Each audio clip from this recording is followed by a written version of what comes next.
Stéphane, bonjour. Oui, bonjour. Donc tu viens de chez Monsieur Orange. Et oui, je suis directeur des relations avec les collectivités locales du groupe Orange et je m'occupe plus particulièrement de tout ce qui est relations institutionnelles dans le département du Rhône.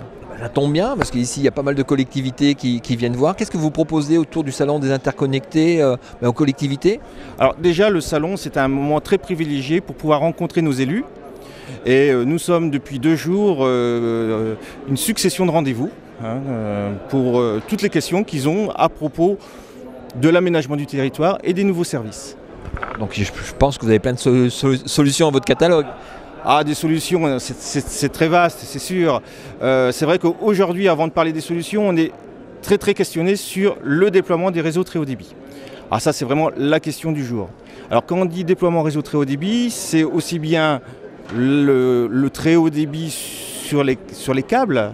Et actuellement, comme on déploie de la fibre optique, ce qu'on appelle le FTTH, le Fiber to the Home, c'est-à-dire la fibre jusqu'à la maison, jusqu'à la box, eh bien, comment va-t-on déployer? Parce que sur le département du Rhône, on déploie sur quasi la totalité du département. Donc c'est un très gros programme qu'on va faire en très peu de temps, puisqu'on le fait dans une période de 5 ans maximum.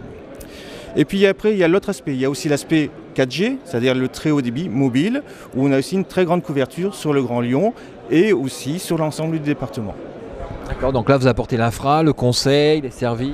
Alors on développe surtout les réseaux et donc en partenariat avec les collectivités locales, puisque on va utiliser le domaine public et donc on demande les autorisations, on leur demande aussi au niveau des collectivités locales leur priorisation et on croise les souhaits des élus avec nos contraintes techniques, puisque un réseau ça se construit d'une façon homogène. D'accord. Donc les projets à court terme, à long terme de développement?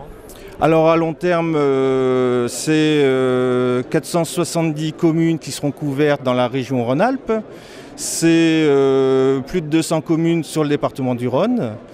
Et sur une période, comme je vous ai dit, de 5 ans, c'est-à-dire du 2015. On va démarrer les études en 2015 et on va finir au plus tard pour fin 2019, début 2020. Est-ce que vous avez beaucoup de gens aussi qui viennent vous voir autour de tout ce qui est big data, open data, c'est des problématiques qui commencent à émerger aussi? Alors là, c'est vraiment la nouveauté et ça sera la grosse nouveauté, je dirais, pour 2014 en termes d'usage, c'est la notion de big data. Alors, qu'est-ce que c'est le big data? Je vais vous donner une illustration. Nous collectons un ensemble d'informations techniques sur nos réseaux mobiles. Où se trouve tel portable, où il va, à quelle vitesse il va se déplacer, qu'est-ce que c'est comme type de portable? Est-ce que c'est un portable d'une certaine marque ou d'une autre marque? Est-ce que c'est un portable français ou un portable étranger?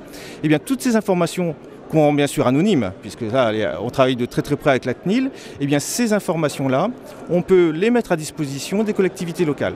Alors, vous allez me dire pourquoi faire?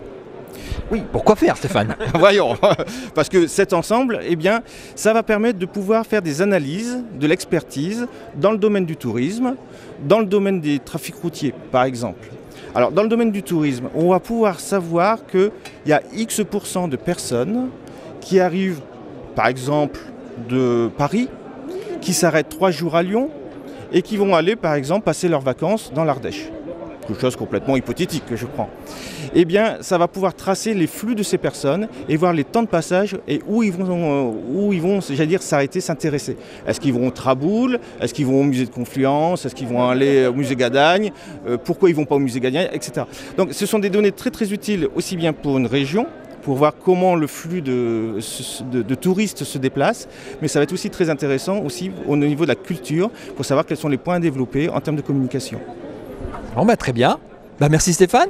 Merci beaucoup. À la prochaine. À la prochaine.